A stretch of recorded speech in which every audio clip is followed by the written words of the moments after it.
Welcome to episode 60 of Sport SA Daily Diary. Today we're chatting to adventurer Ron Rutland.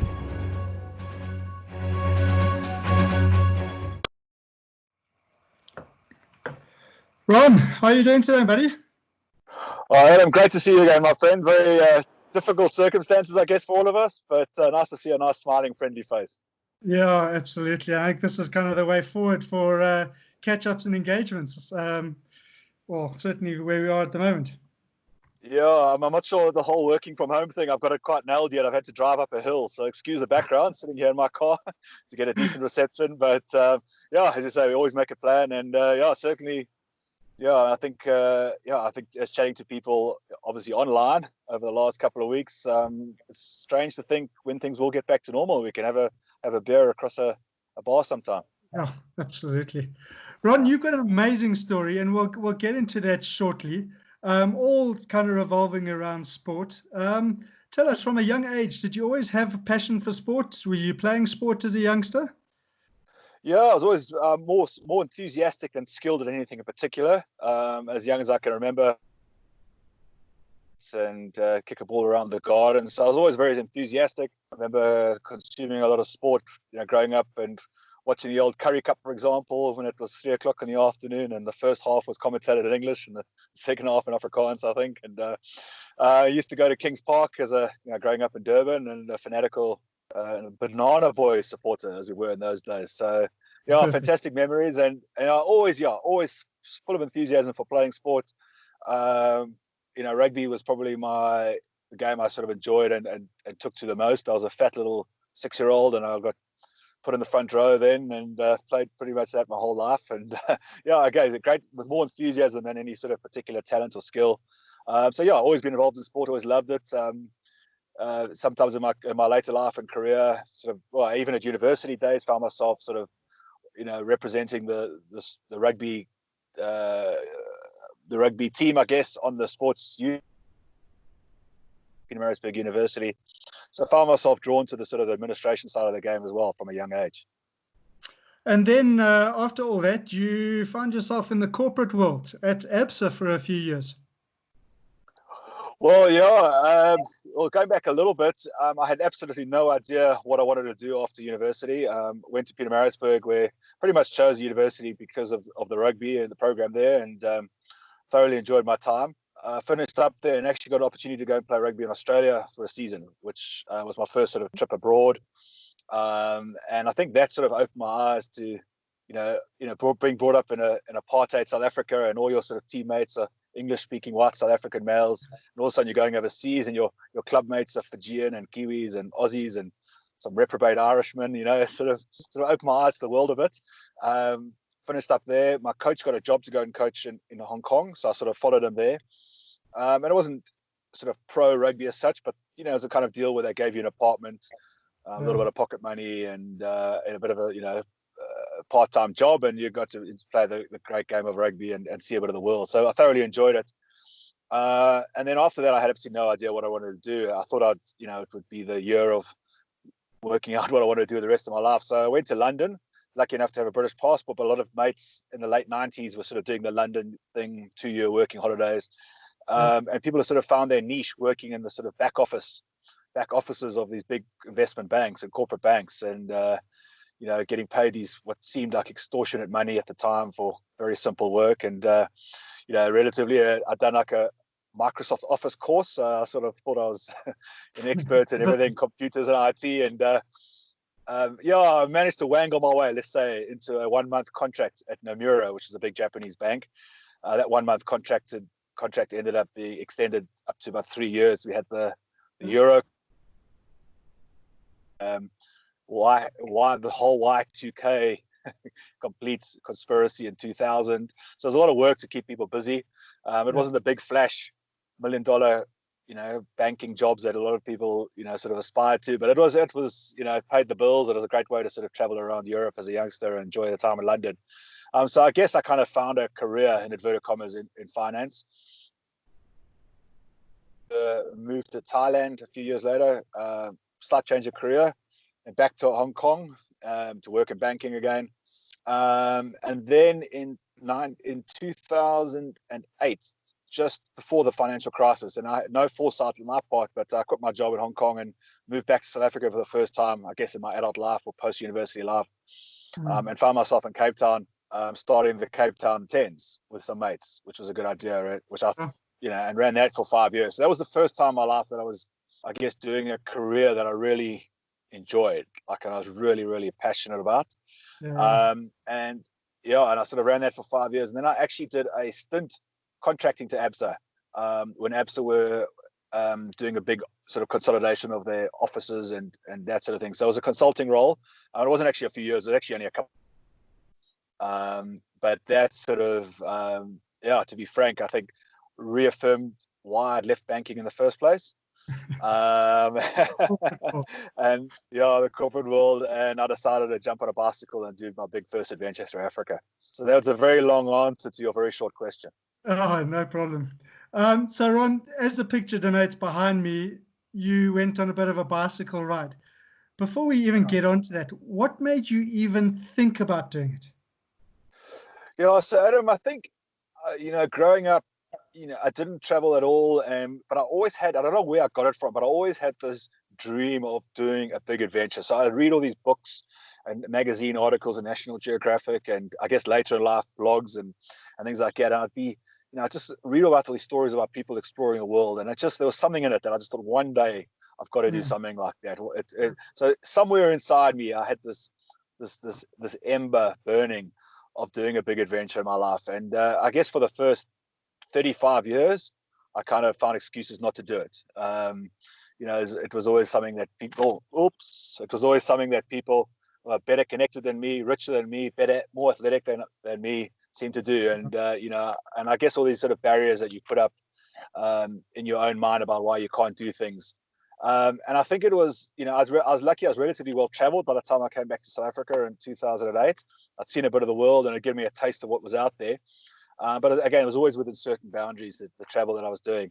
And then moving back to South Africa, I kind of got involved in a bit of mountain biking. There was this famous mountain bike race, which everybody told me about, this ABSA Cape Epic. And I got into a little bit of trail running, and it was all completely new to me, but I really enjoyed it.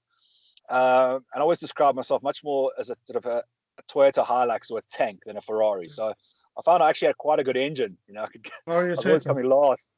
Yeah, exactly. So I kind of got into it and really enjoyed it, and started meeting people from different walks of life that I might not have previously engaged with.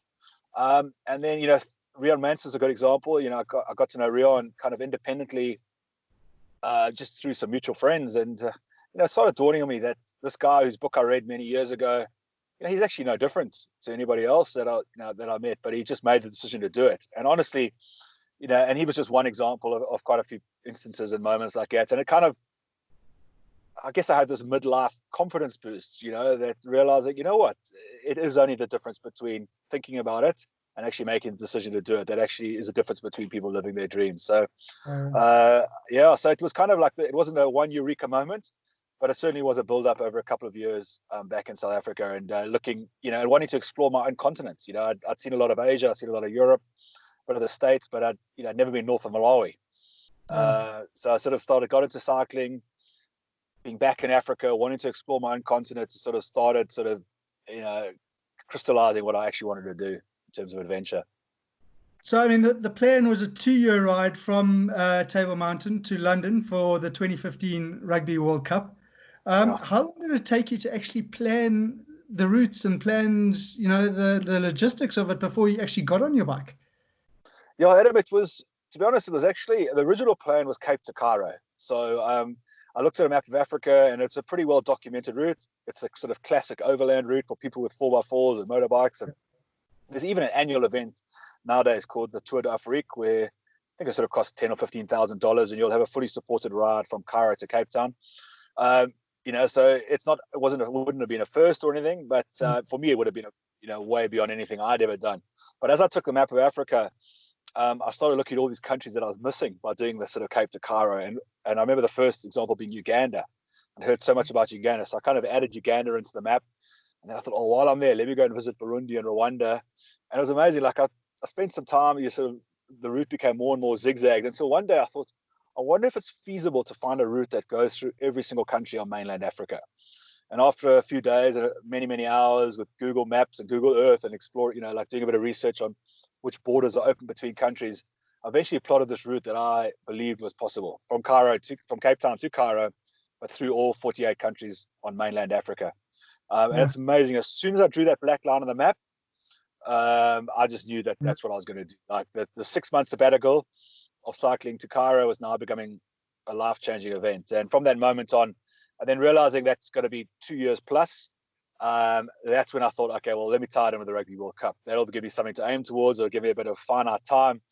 Being an avid Springbok supporter, I thought, what better way to go and I guess have something to aim for from this big journey. So I tied it in with the Rugby World Cup and worked backwards in terms of estimating roughly how long I thought it would take. Sort of set myself 27 months to do the trip in. And it was probably about 5 or 6 months from the day I decided to do it to my initial start date. So it was around sort of towards the end of 2012. Yeah. I looked ahead and I said the 1st of May 2013 is going to be my departure date. And there'll be absolutely no compromise. That's the date I'm leaving. Whether I've got the money or not, or whether I'm fit enough or strong enough, that's the day I'm going. Because I think if you find a reason to delay it, you'll never actually get started. And honestly, it sounds like it's a bit of a cliche, but getting to the start line is half the battle and probably the hardest bit. So I did leave 2 months late. I got roped into a charity rugby match in January 2013, very stupidly, and off the kickoff broke my wrist quite badly,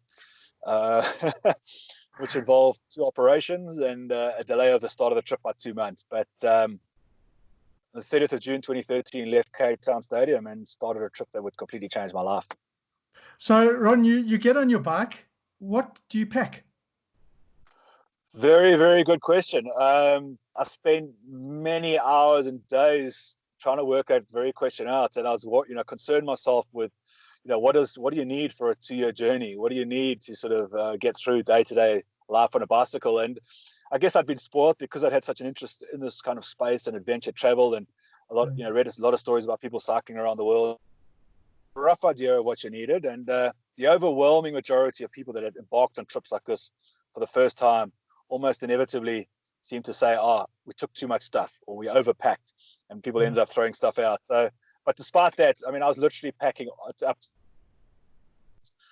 You need obviously a sleeping bag, a tent, a couple of basic spare parts, basic first aid kits with sort of some multifunctional antibiotics, a few changes of clothes. I had a little, camera, a phone, a GPS, but it really isn't that complicated. As you can see in the photograph behind you, I had 4 bags, so 2 pannier bags either side of the back and the front wheel. And I think my total weight of the bike and luggage probably fluctuated between 35 and 45 kilos, depending on how much water I could carry or how much water I needed to carry.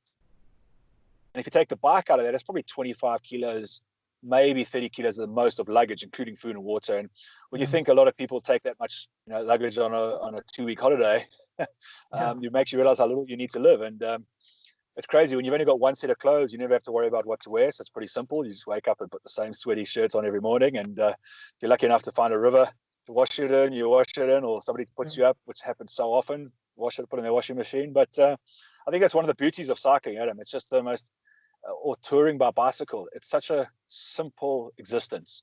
Yeah. You wake up and your entire life is, where am I going to find food? Where am I going to find water? And where am I going to pitch my tent? That's pretty much your 3 biggest priorities in any one day. And you realize that's, at the end of the day, people talk about various hierarchies of needs, and the iPhone 11X Turbo is probably not the top of the list, So, but yeah, it was anyways, it's a great simple existence, and one that I absolutely found myself thriving in the end. And Ron, I mean, tell us, you're on your bike now, completely unsupported for those that don't know your story. So it's just you, yourself, and your bicycle. If we had to talk about your whole journey, we'd probably be here for 2 years. So let's take a very quick sort of flip of it. You must have had some amazing moments. Pick maybe 3 or 4 of your best moments, and then possibly 3 or 4 of the most hair-raising, because we have chatted previously, and I have heard some of your hair-raising stories. So give us 5-minute insight on your tour up Africa.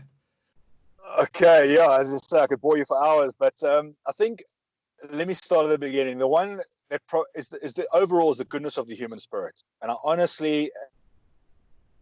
go on and on and on about anybody to ask, but a lot of people, I think, when I started this trip, some people frankly told me to my face they thought I would die. Other people had a lot of concerns, and I heard via other people they thought I was going to die, and also laughingly how long it was going to be before my bike was stolen. And the simple fact is I survived the trip. I ended up on the same bike that I started with, and 99.99% of the time, people were amazing to me. And I think that's almost a good sort of analogy for anything else in life. We're often bombarded by negative news, and if you sit and watch the news for a couple of hours, you might just think the world's the biggest disaster and everybody's sort of out to sort of get everybody else. But I think in my years of traveling the world by bicycle, I can tell you that's completely BS. And the average human being anywhere on the planet are just good people. And Angola on this trip, on my journey, was the first country on the trip that I hadn't been to before. It's the first country as a South African that we need a visa for. And a few of my friends that have been there for business or otherwise had sort of warned me about Angola, about how corrupt it was, about how difficult it would be just to get a visa, for example. So it was with a sense of trepidation, I guess, that I entered Angola from Zambia. And despite by that stage having been on the road for at least 3 months or so and having been overwhelmed by ordinary people putting me up and giving me food and water, it was with a bit of trepidation, as I say, I went into Angola. But once I crossed the border, my first sort of insight, I guess, for what it's worth, was just how people looked at me like almost like I was a bit of a freak in a circus show, like the strange white guy on a bicycle in the very remote rural part of Angola. People would crowd around when I put my tent up, and they'd be amazed that I pulled this little orange bag off the back of my bicycle. Next thing, I'd built a house. You realize okay, these guys have never seen a simple sort of pop-up tent. When they watched me make a fire out of my little gas stove, again, something I realized that they'd never seen something like that, and was sort of amazed at these things. So I guess it's for me, this is a trip of discovery and curiosity, but also realize that it was often the tables are often turned, and I was the one people were curious in. And I only went through one small town in Angola, a little town called Kazomba. And I was sort of pushing my bike into the town, dirt roads, very much like the picture you got in the background. That's actually Rwanda, but similar sort of background. I was pushing my bike down this road, trying to find a shop to get some supplies, and sort of comes out of a guard hut on the side of the road, and he's comes over to me and starts talking in Portuguese, quite I wouldn't say aggressively, but quite firmly. And then he sort of starts rubbing his thumb and forefinger together. And I go, I know what that is. That's international sign language. I was looking for a little bit of an extra toll fee here. And I'd made a decision before this trip that I wasn't going to engage in any kind of deals like this, should I say. And I sort of went through my routine of patting my pockets and going, no money, no money. He looked at me a bit curiously, and he went through the thing again. I said, and I got but agitated. I was going, no money. And about the third or fourth time of doing this, he actually put his hand into his pocket and pulled out a few crumpled notes of money and sort of pushed them towards me. And I thought, okay, now he's really showing me exactly what he wants. So I pushed his hand away, and not aggressively, but sort of gently said, no money. And he looked again, I could see there was something going on in his mind. He just couldn't work out what it was. And next thing he goes no, coca. And I suddenly realized that this guy, who probably earns $50 a month, who knows, as a policeman in rural Angola, was actually offering me money to buy a Coke. Yeah, and honestly, I actually get goosebumps just thinking about it. It was, I was mortified. I was so mortified that my first instinct had been that this guy was looking for something. And yet, just because of this language barrier and my preconceived ideas about what policemen in Angola would be wanting, I made this judgment this guy wanted money from me, and I was being very rude. And I promise you, Adam, from that moment on, I made the decision that that's the last time I was going to expect the worst of anybody on that trip. And I did. And I promise you now, for the next 24 months that I was on the road, again, I use that thing, 99.99% of the time I wasn't disappointed. And you assume the best in people. You by cycling, you're making yourself vulnerable anyway. And it was just an incredible way it completely changed my mindset for the rest of the trip. And I've tried to remind myself post that trip in my normal life to have that same attitude. And Ron, you went into Nigeria and you had a little bit of a hair-raising moment there. Yeah, exactly. Yeah, so I mean, I could, as I say, I'll just give you one example. I could give you 20 more of good examples, but one of the biggest challenges I thought before this trip was getting malaria or getting hit by a car. Yeah. And I think any cyclist in the world will tell you that the biggest fear, whether you're cycling in Sydney or London or Cape Town or Johannesburg, getting hit by a car is the biggest risk. And the same thing for cycling through Africa and the busier places. Nigeria, of all the 70 countries I went through in the end, the only one I probably won't go back to on a bicycle. The traffic is absolutely hair-raising. It's completely mad. And the number of times that I sort of dodged the proverbial bullet there, absolutely countless. But it ended up being the 0.001% of people that sort of did make it memorable for another reason. And I was in a small town, small in terms of Nigerian scale of things. And these youths on motorbikes kind of pulled me off the side of the road and started like at me and initially saying, pull over. And I just thought they wanted to catch up and talk like everybody else, but it's pretty obvious they were telling me to pull over. And they were pointing to my bike, my pannier bags, going bomb, bomb, bomb. And I was going like looking, what do you mean bomb? Like it's crazy, and it became, they were basically, cut a long story short, accusing me of being a Boko Haram terrorist. And they were like, here's a stranger in their town with a funny looking bike with these big bags. And, they made this assumption, again, the problems of making assumptions and preconceived ideas, that I must be a threat and a terrorist. And this group of about 6 or 7 youths quickly grew to about 30 or 40.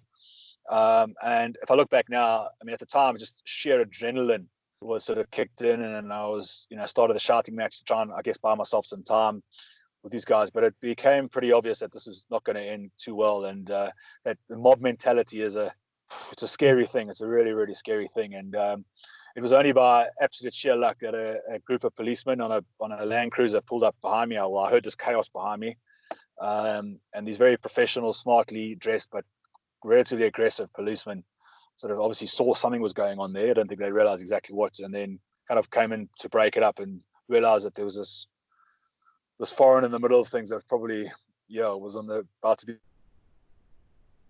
mob justice, I guess. So they fortunately got me out of that situation and took me to the local police station, where the local police chief kind of explained to me almost very apologetically about that this had happened, and the fact that there was so much fear in this part of Nigeria because they had recently had Boko Haram insurgents, and they'd recently had a car bomb, and they would have looked at my bike and thought that potentially I was carrying a bomb. So very scary, and it definitely took a long time for it to really sink in just how nasty that situation was. But literally one occasion in 800 something days, it's odds I'll take on any time.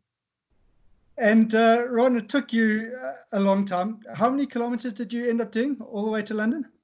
Yeah, just about 40,000 in the end, which is about the circumference of the Earth around the equator, just out of interest. Yeah.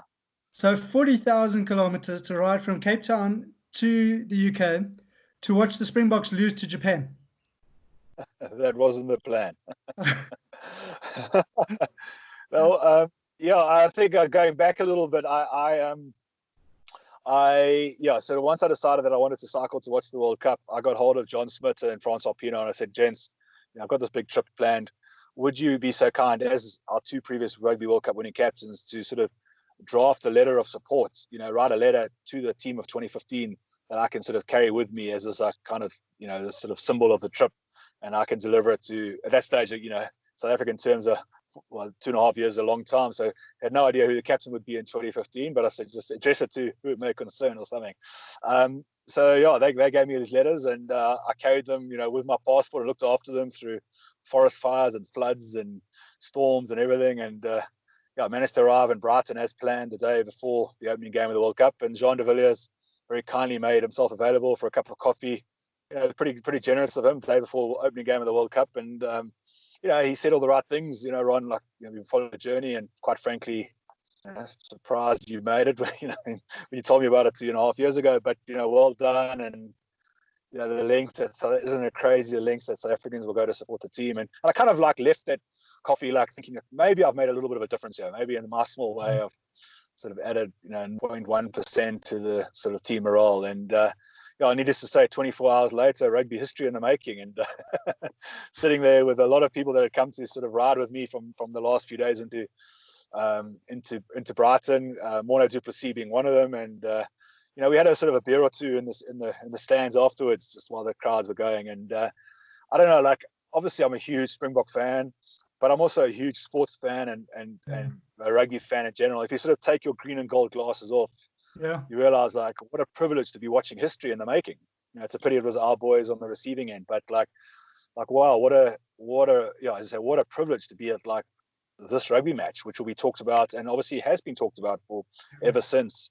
It's the greatest upset in not just rugby history, but international sporting history. And that sort of it gave my little ride a sort of unexpected boost, because all of a sudden a couple of journalists picked up on the story of this idiot who rode 40,000 kilometers to watch his team get humiliated. So it gave the trip a little bit of extra coverage and my modest fundraising efforts on coverage as well. But the World Cup didn't turn out too badly. We picked up, we managed to go on to win the pool and get through the semi. So it was a great 6 weeks in the UK nonetheless. But one of my most memorable sporting days of my life, and to think we were on the losing end, it's crazy.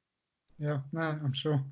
Ron, it didn't stop then. Then you came back and you did like a few chats and public speaking, but then you decided to go play a round of golf across the length of Mongolia, of all places. I just love the randomness of it. And it all started with a very random set of circumstances. So Hong Kong Rugby were touring Kenya, and we're playing 2 test matches against Kenya. It was their first tour ever to Africa. And one or two of the management team who I knew from my life in Hong Kong got hold of me and said, Ron, like, we're desperately needing a bit of help on the ground logistically in Nairobi.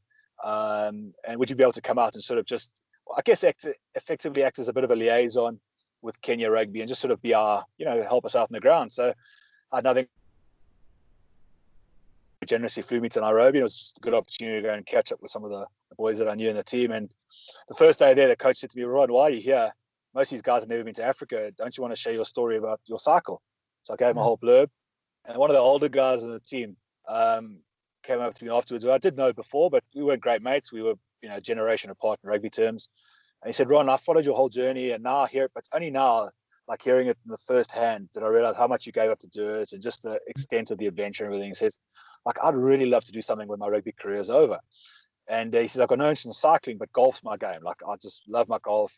He's from Ireland originally. It was Heritage Island. He said, let's maybe go and play golf around the coast of Ireland or something. So I said, Adam, that is a brilliant idea. You're speaking to the right guy if you're looking for someone to, lean on and agree that's a good idea. But I went to Mongolia a few years ago. Well, a long time ago, 2003, I think it was. And I said, I went to Mongolia. Now, there's a country you want to go and play golf across. It's just got these plains that run forever. It's a complete nomadic society. And I said, that would make for a wonderful golf course. So by the end of the week, when Adam was supposed to be focusing on playing 2 tests against Kenya, we ended up spending hours and hours and hours and between training sessions working out, what a trip of playing golf across Mongolia would look like. And I kind of left there going, like, this could actually be quite a cool thing. But he was still contracted to rugby union. And then about a month later, he messaged me and he just said he's had the worst news ever. And he's just been sacked. Well, they've told him they're not going to renew his contract. So as of next year, he's free to do this, and he'd love to do it, and wouldn't I be keen to do it with him? So all of a sudden that crazy idea that started over a coffee in Nairobi ended up becoming reality, and we planned very hard for it. Did a lot of research, which I love. I love the planning of these things, and I think because of my experience of cycling through Africa, I dreamt up the hardest thing I could possibly do, and managed to pull it off. And it sort of gives you the confidence that, it sounds a bit corny, but anything is possible. And if you do draw a black line on the map across Mongolia, and you want to go and play golf, well, there'll be a way to do it. So we applied our minds and spent 6 months putting it together. And it's 3 years to the day, in fact. 4 years to the day since I started my African trip. Adam and I teed off and started our 2,000-kilometer trek across Mongolia. So I was his caddy. We played the entire whole of Mongolia as if it was a proper golf hole.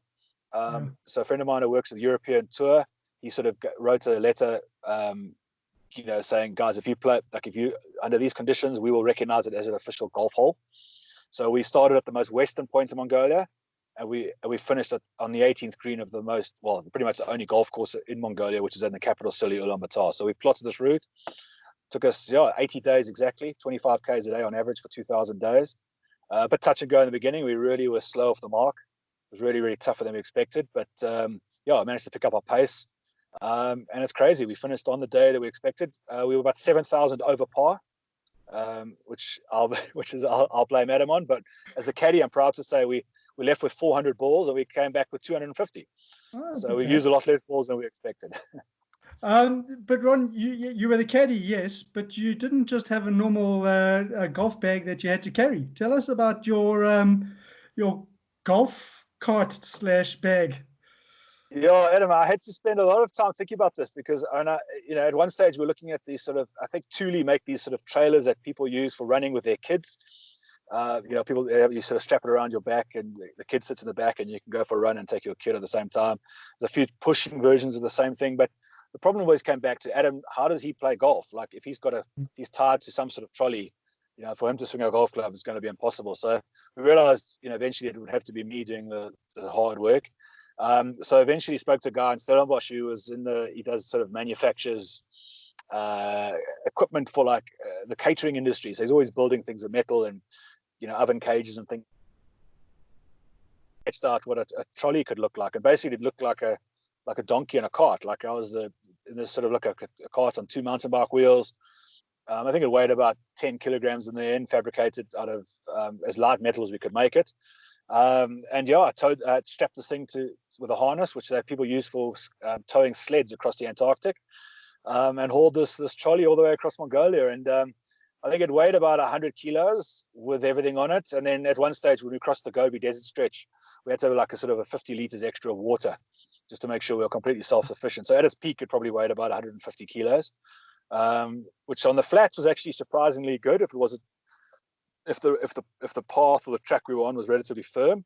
But as soon as the rolling resistance was increased and you were pulling it across grass or any sort of incline, it became a pretty bit of a burden, to be say that. And one or two close incidents. We had a bit of a practice run in Jonkershoek and Stellenbosch before I left, and that didn't end well, and I got sort of tossed over when this thing flipped. So we did a bit of redesign, and we by hook or by crook, we managed to get it across Mongolia. And tell me, Ron, did you go through towns or did you kind of go around them? How did you carry on or shot for shot? Yeah, I mean, Mongolia is a crazy place. It's bigger than South Africa geographically, but there's only got 3 million people, and half of them live in the capital city. So you can imagine how sparsely populated it is. A lot of people there still live a very traditional nomadic lifestyle. So we kind of did plot, but there are a few sort of very small towns. I mean, I'm trying to think of an example in South African terms, but maybe a couple of dozen people living there, kind of thing. So really, really small towns. And at least you'd be able to find, food and water. So we kind of did aim from town to town to town, and we probably went through probably 6 or 7 of these towns in the 80 days. So sort of every 10 days or so we'd get to these towns. And when we got to them, the one in particular, which was a bit bigger, like Mongolia's second city, Adam would literally just take the putter and sort of putt down the main street to sort of get through the things. And the ball would sort of bounce around and hit the various potholes. And but no, we made sure that whether it was a town or the most rural landscapes properly, and a couple of unplayable lies. But we managed to do it properly. And I think the most craziest statistic out of the whole trip was not the distance or the number of shots in that, but the entire time of walking across Mongolia, not once did we have to cross a fence or need a permit for anything. So it is this genuine wilderness where you can just whack a ball. Eventually you get these little towns and you go out the other side and it's like being in the Drakensberg sometimes. You've got these valleys, climb over a mountain pass, you look down, and the most incredible landscapes you can imagine. And how many shots was it in the end?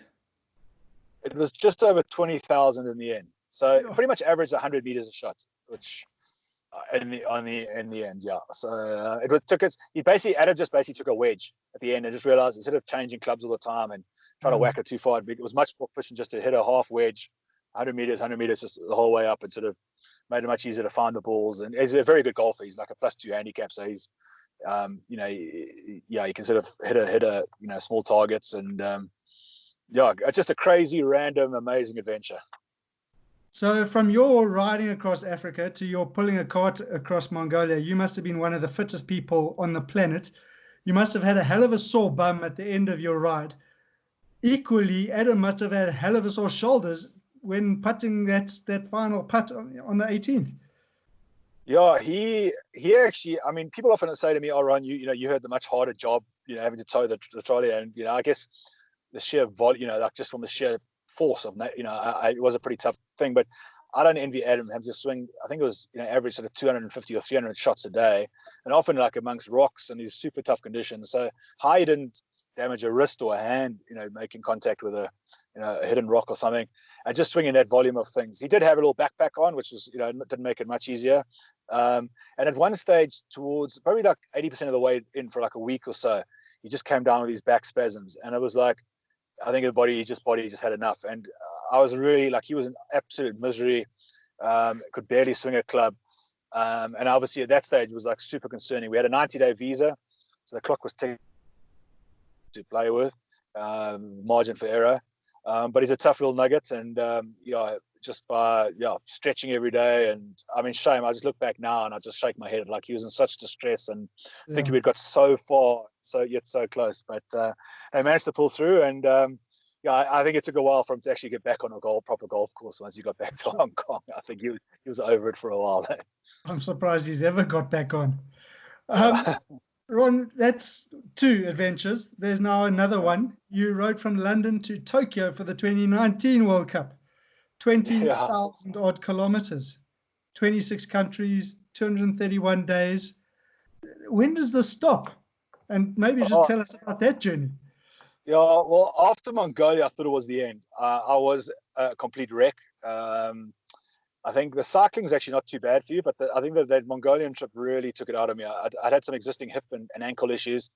And after that Mongolian trip, I actually had a full hip replacement, had surgery on my ankle. And I honestly thought, I've had a great solo adventure through Africa. I've had a great trip with somebody else, this trip across Mongolia. Maybe that's time to sort of, wrap it up on the adventure space. And I actually got offered a job at the Hong Kong Rugby Union. I went to go and went back to the corporate world and started working for Hong Kong Rugby and back in Hong Kong, and was thoroughly enjoying it.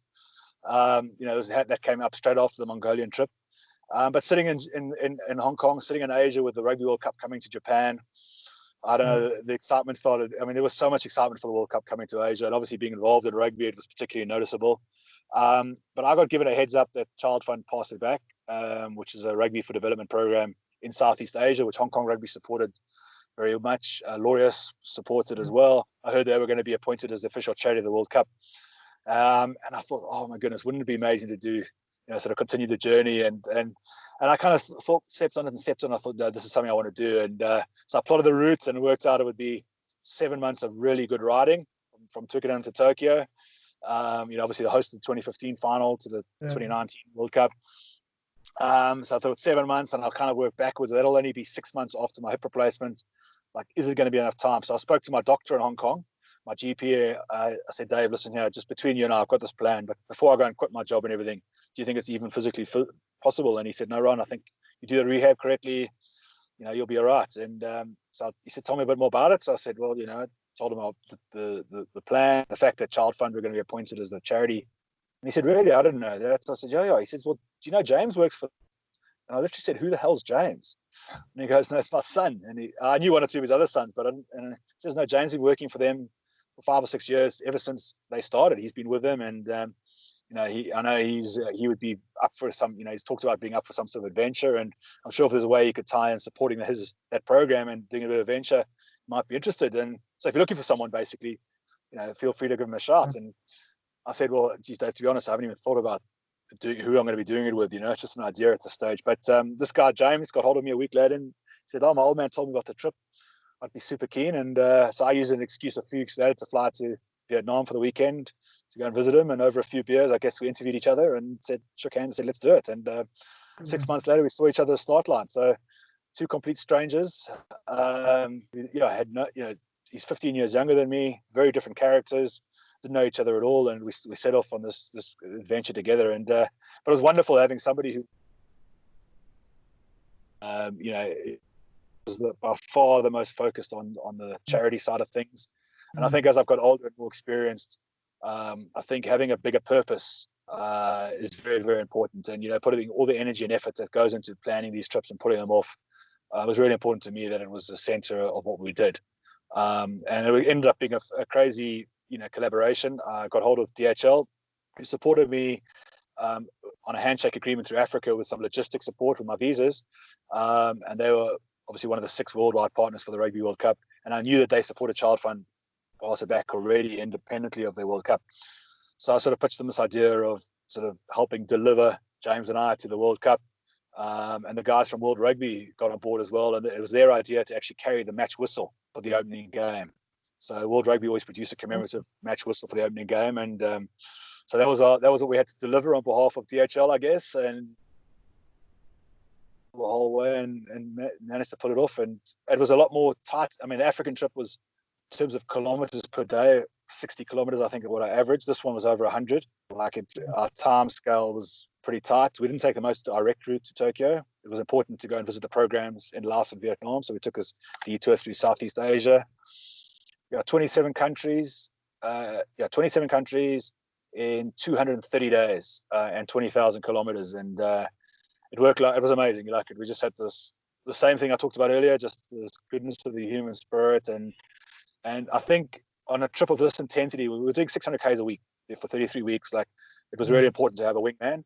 And fortunately, we got on, well, and managed to pull it off. You say you went through Vietnam and Laos. You must have been completely at home with half of the population also on bicycles there.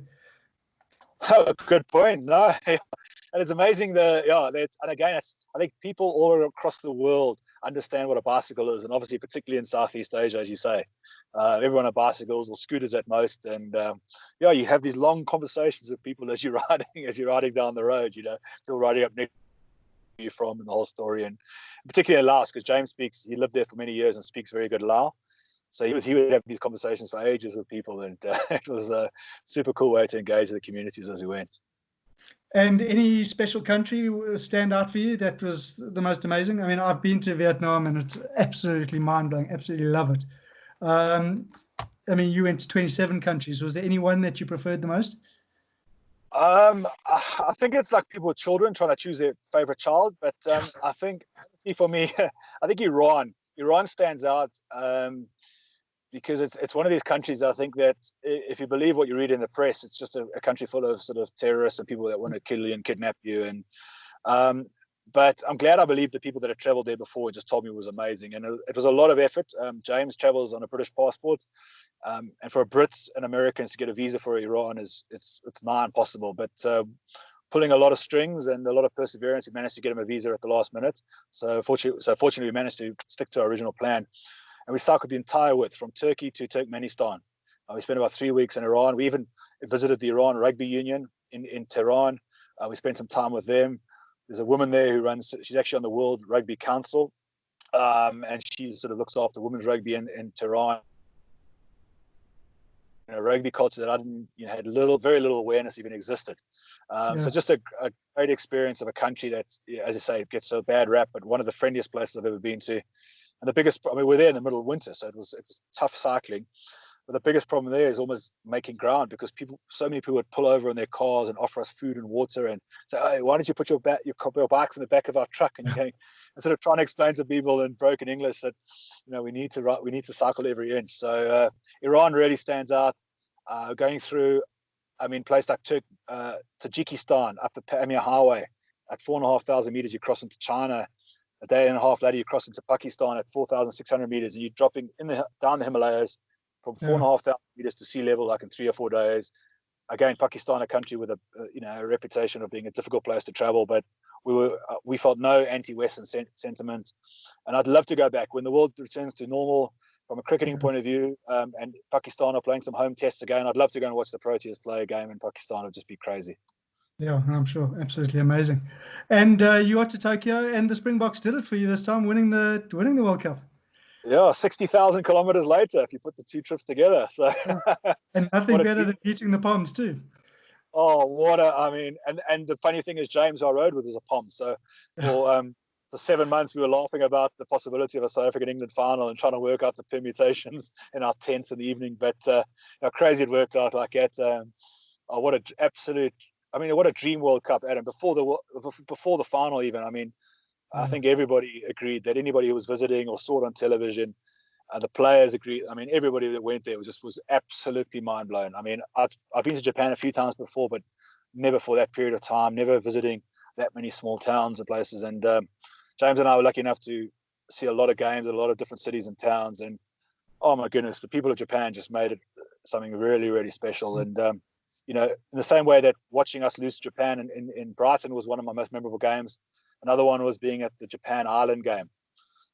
Where they beat Ireland, and just realize, like, again, I just get goosebumps thinking about it. So no South African involvement, but just as a sporting treat, and just as a, my goodness, it's impossible to put into words. And then the final, I mean, after that, James and I are lucky enough to go to both semis.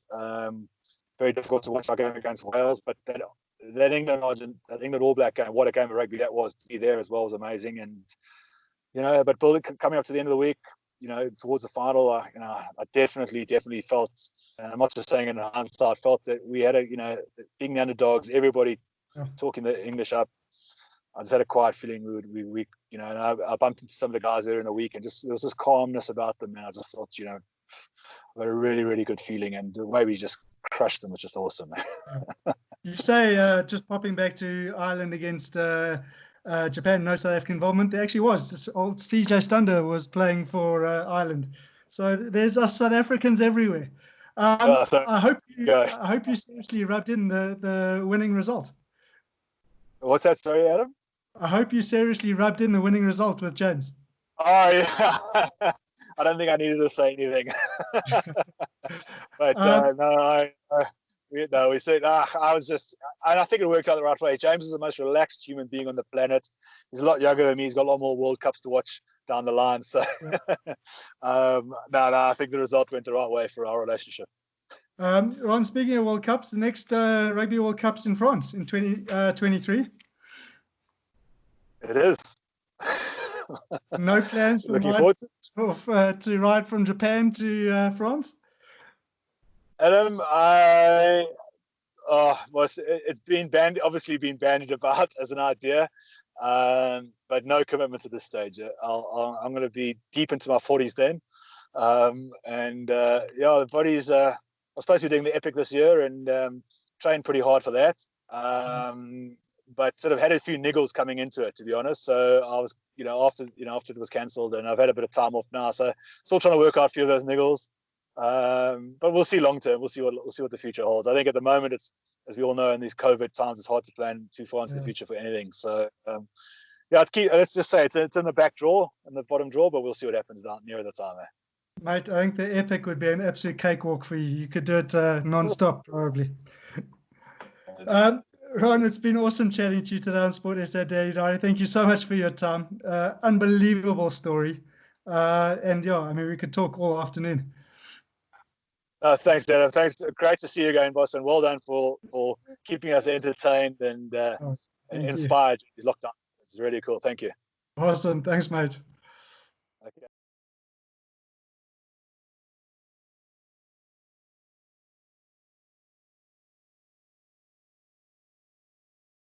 Listening to tomorrow's episode of Sport SA Daily Diary, where KG Montjami tells us about her rise in wheelchair tennis.